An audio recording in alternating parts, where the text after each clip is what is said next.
Howdy folks, Spencer here, and today I want to go over some changes that I would love to see in Star Trek Online in 2022. First up at number 1 is allowing the Infinity Tier 6 prize pack and promotional ship choice boxes to be tradable or sellable on the exchange. So what I'm saying is that when you win an Infinity T6 prize pack or the promotional ship choice pack, instead of selecting a specific ship to sell, you can just sell the choice pack itself. The current method in which you have to select a ship heavily divides the market, because as we go into 2022, the Infinity T6 prize pack contains somewhere around 50 ships, if you include all the sub-boxes like the Kelvin, which contain multiple options. And for the promotional choice packs, that pack alone has somewhere around 27 options, after you factor in all of the sub-choice boxes it has. Ultimately, what this means is that every time a new ship is added to either the Infinity or the promotional choice packs, it further divides the supply of ships. So when someone does win one of these choice packs, they then have to select the specific ship they want to sell, and then post that ship to the exchange. By removing that middle step and allowing them to post directly the choice pack, you're going to bring all of the ships down, compress it all into just one thing on the exchange, which is going to make everything much more accessible to players. Otherwise, we're going to continue this trend in which some ships, especially promotional, are just entirely off of the in-game exchange. And we also see an issue in that less popular lockbox ships end up having nobody that wants to choose them from a choice pack because they'll just take too long to sell. And that means that people that want those ships, or people that want some of those promotional ships that sell for above the exchange prices, don't have a legitimate way to acquire those ships. And that is what worries me, because I want, the money people are putting into the game to actually go to Cryptic. And if Cryptic is not providing a legitimate route for people to acquire ships via the in-game market, then people are going to start looking at routes that Cryptic does not get money from. So this change is as much about helping us, the players, as it is helping Cryptic to provide a route where all of the ships are available via the exchange, because there's never going to be a lack of supply of the choice packs, but there is going to keep being a supply issue if you have to divide the choice packs into so many different ship choices. And while we're on the topic of lockbox things, let's talk about the open all functionality that I've talked about on some streams before and even brought up on the 10 Forward stream. So what I mean by open all as is for choice boxes where you have multiple options, say the Infinity Weapon Packs. Currently, if I want to open an Infinity Weapon Pack, I must first choose the specific weapon pack that I want to open, so Agony, Bowl, whatever, and then to then open that actual weapon pack, I must then click on that pack and choose, do I want to open cannons, beams, ground weapons, whatever. If you're opening a stack of weapon packs, so like 20, 40, or some really large amount of packs at a time, you have to click these one by one, and it becomes a very tedious task. If we had the option to just right click on the stack of choice packs and hit open all as, then that would be a massive time saver, and it would be a massive quality of life improvement for those that like to open weapon packs or the other choice packs that this could apply to. So some other ones might be the kit module boxes, trait boxes, things like that. So this is something that Cryptic has already acknowledged as, something that could be looked into, and it is something that I continue to hope we eventually see, because it would be a massive quality of life improvement for people like myself that do open weapon packs. And at number 3 is giving us the ability to have all abilities reset their cooldown upon entering either a social map or leaving a PvE instance. As somebody that does a lot of very high-end runs where we're trying to set DPS or speed records, we will often need to do what we call a reform. Reforming means we leave the map before it is finished, and we're going to go and give it another shot immediately rather than wait for its 30-minute cooldown. So when we do this reform, we then have to go up to space and we have to wait several minutes for things like TAC and Intel Fleet to come off of cooldown, so that we have everything available as we go back into the map again. As is, it already seems that Cryptic has made some changes in this direction, as all consoles do now reset upon leaving a PvE instance, and it would be nice to see this expanded to also cover captain abilities or specialization abilities. This is a change that would massively help players like myself, but it is one that would also help the general player base by giving everyone the ability to have all of their abilities ready to go when they enter a new PvE instance. To me, it doesn't make much sense that I can finish one PvE queue, like Kittimer, and then still have abilities on cooldown when I enter the next queue, like Kier. And next up at number 4 is adding things to the MUDs or Phoenix stores in a much faster format. To me, it makes very little sense why event rewards are not added to the MUDs or Phoenix stores the moment the last chance events have disappeared from the C-Store. As somebody that missed out on the Revolutionary set in 2020, and being around others that missed out on the Rising and Weather Control ship, it is quite frustrating to not even have an option to buy these over a year later. Especially in cases where items have an impact on meta builds of some sort, like both those Revolutionary set pieces and the console authorizing weather control vessel, those have an impact on the EPG meta. And it can be quite frustrating for people that want to come in and set builds up like that to not even have an option to buy these in the store. So just get them out quicker. I don't see a reason why over a year later we don't have these things in the MUD store. People will buy them, just give us the option. And at number 5 is increasing the entity cap on maps. Over the past few years, Cryptic has done a few things that have made mines actually viable, and now if you bring in a build that incorporates enough mines and has a high enough mine dispersal pattern, you will cause the entities on the map to despawn if you put out too many mines, especially during the prep phase. So it would be very nice if the entity cap was increased or some other solution was found that would allow us to have our mines out during the prep phase, but also to not have the entire map disappear in front of us by the time the prep phase has ended. We have had to limit how many pets we bring into a high-end run, because even just one person on a ship like the United Earth Defense Vessel that is using 4 sets of mines and mine dispersal pattern beta 3 can spawn in enough mines that if there's pets in the map, everything's going to disappear in front of us by the time prep phase has ended. If you want to learn more about the entity cap and despawn, F has a post about it over on STO Builds on Reddit, but what he found in some testing is it looks like the entity cap is around 100 on a map like Infected, and if that could be increased to something like 150 to 200, it would massively help with this issue for now. But long term, it's not going to resolve the issue as mines become more popular and you have people bringing in lots of mines and pets into a map.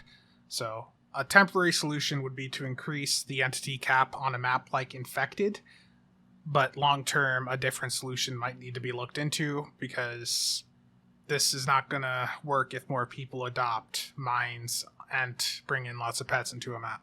And at number 6, preventing pets from getting any of the Concentrate Firepower procs. So Concentrate Firepower is a command ability for those of you that don't know, and when you mark it on a target, it will give a high yield to one person that is hitting that target with projectiles once every 6, 4, or 2 seconds, depending on the rank of the ability. So when you have someone in there that has pets that have torps on them, those pets can actually steal the Concentrate Firepower procs and prevent a real player from getting that proc and, getting a torp that is going to do much more damage than that pet's torpedo could do. This means that for people running torp builds, they can't use pets that have a torp on them, and it means that in a higher environment, we can't use any pets that would have a torp on them because those are going to steal those Concentrate Firepower procs and hurt the torp user. So this would just be a nice quality of life improvement for the torp users out there, and it would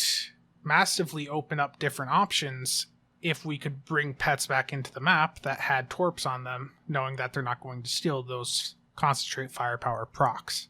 Next up at number 7 is making it so Starship traits, at least from C-Store ships, are unlocked account-wide once you get them unlocked on one character. So in the past few weeks, I have been working on setting up several characters for support builds and tank builds, and it's been extremely frustrating to me to need to level up the exact same ship on several characters. It's not a fun experience. It's just wasting my time, and it's taking time away that I could be spending doing queues with other people and being productive in the community. I don't think it adds much to the experience. In fact, I think it detracts from my gaming experience needing to level up the exact same ship on multiple characters just for the Starship trait. So I would love if it were for every ship, but at least make it happen for C-Store ships. Back in the day, with some of the temporal ships, some of those traits instantly unlocked in the Dill store once you purchase them for your Klingon characters. And if we could have even a functionality like that added for like every other ship in the C-Store, that would be amazing. But we already somewhat have this functionality with the legendary ships, and even just having that functionality added to the C-Store ships where the trait is instantly available account-wide once you complete it on one character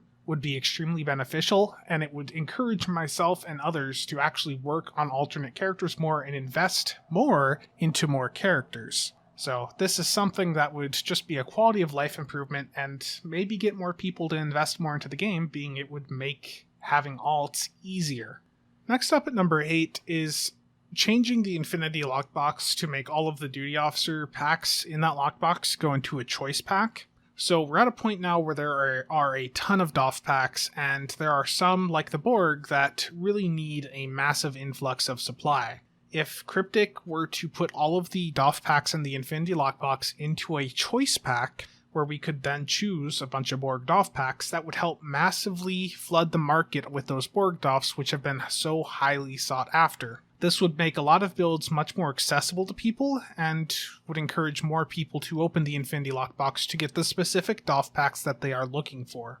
And at number 9, adding 2 additional active space and ground duty officer slots. From what I am familiar with, the system supports up to 8 active space and ground Doffs. It's just we only have the 6 available to us right now. I think it would be very beneficial to both us and Cryptic if they were to unlock those slots and charge us an absurd amount of dilithium for them through the Fleet Spire. Having those 2 extra Doff slots wouldn't really add that much power creep, in my opinion, because you would still have to be dealing with the slot limits of, you can only slot 3 projectile officers, 3 energy, whatever. But it would just increase the amount of Doffs you could slot and give us more build options moving forward. It would drive more demand on the Doff market, help the economy get started back up a little bit there, and Cryptic could easily monetize it via the Fleet Spire. I think most people would be willing to pay a few 100,000 dilithium per character for a 7th and 8th active ground and space duty officer slot. Next up at number 10 is giving us the ability to buy Endeavor perk points. I understand that the Endeavor system is here to make it so people have a long-term goal, but what Cryptic needs to understand is that there are some people that will come into the game and they will see that they have this massive grind in front of them that will literally take them 2 to 3 years, and they're going to be very dissuaded from wanting to invest heavily, especially at like a min-max level, because they know that they're going to need to do a 2 to 3 year grind to compete with people that already have their endeavors finished. So giving us some sort of way to buy Endeavor perk points, I think would be very beneficial. Personally, I would be a fan of putting them in the Phoenix store, requiring a very rare Phoenix token per perk point. I think that would very much help the dilithium economy. You'd have a lot of people buying a lot of Phoenix packs to try and get those very rare tokens, and I think it would be nice to have that as a way in the game for people to get caught up that may have missed the Endeavor grind for a few years or may have just started playing and want to get caught up. Next up at number 11 is something I had an idea for a while back, actually, when I had applied for Cryptic's system position last year, and that is to start offering different versions of some really popular consoles, like the Immolating phaser lance from the Deimos Pilot Destroyer. Have a system dev go through, spend a few days making a copy of that console for each damage type, Polaron, Disruptor, Tetrion, whatever, and put it in the Dill store for people that have that ship unlocked. I imagine that people would be very positive about that type of change because the people love the phaser version of that console. If you're going out and putting out a version of that for Disruptor, Polaron, whatever, you're going to have people that like those damage types going in and looking at this console, and you're going to expand the amount of people buying that ship. The ship is already really popular because of how the console interacts with universal designs from the 32nd Century Crossfield refit, but I think Cryptic has the potential to expand the reach of this ship if they were to just go through and add those different versions of the console to the Dill store. I think at a minimum, it would be a great experiment for them to see if this is something that would be worth doing with consoles on other ships that people may be very fond of. And at number 12 is something that I would love to see in a Muds pack later this year, and I think this is probably the most evil meta Muds combo you could probably do right now. So put in the Mirror Strikewing Escort, which is really popular because it's got the superior area denial trait. The Mirror Warship, really popular for Terran Goodbye. The Six, which is really popular because it's the best tank platform in the game, and it's also a really good Torp DPS platform. And then to really make this an evil Muds pack where people will want to go out and get the full 8-pack, put the Discovery D7 Miracle Worker Flight Deck Carrier in there because that's got the Ruin of Our Enemies trait.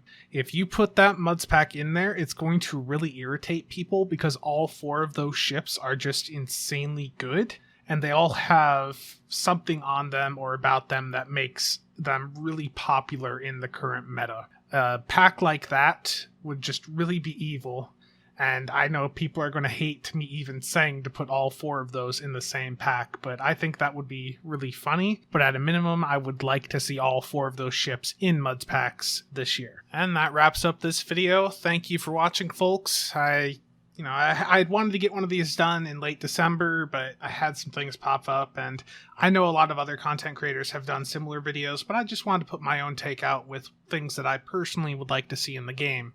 If you have any questions, comments, you disagree, agree with what I said, leave a comment down below and let me know what you think. I'll see you all next time.